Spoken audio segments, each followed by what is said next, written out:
বারোপাতার অন্নপূর্ণা ভান্ডারের ফর্ম সবাই পেয়ে গেছেন আশা করি।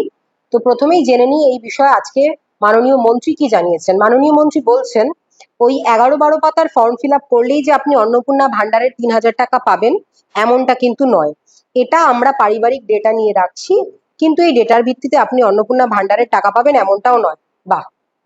মন্ত্রীর এই বক্তব্য শুনে প্রথমেই যেটা মাথায় আসছে, যদি সবাই পাবে না এটা সরকার জেনে থাকে, তাহলে প্রত্যেকের পার্সোনাল ডিটেলস সরকার রেখে কি কাজটা করবে। এবার ধরুন পাবে, এখন প্রশ্ন হচ্ছে অন্নপূর্ণা ভান্ডারের ফর্মে প্রথমেই বলা হয়েছে হেড অফ দ্য ফ্যামিলির ডিটেলস দিতে। ডিটেলস এর মধ্যে কি চাওয়া হচ্ছে, তার ব্যাংক ডিটেলস, তার প্যান কার্ড ডিটেলস থেকে আরম্ভ করে তার ইনকাম ট্যাক্স পেয়ার কিনা, ইচ অ্যান্ড এভরিথিং। তাছাড়াও ফ্যামিলির প্রত্যেকটা সদস্যের সমস্ত ডিটেলস এই ফর্মে চাওয়া হয়েছে।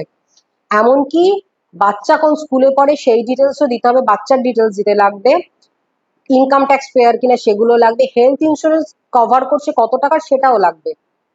অন্নপূর্ণা ভান্ডারের যিনি প্রাপক হবেন তার বাদ দিয়ে আর বাকিদের ডিটেলস কি জন্য দরকার।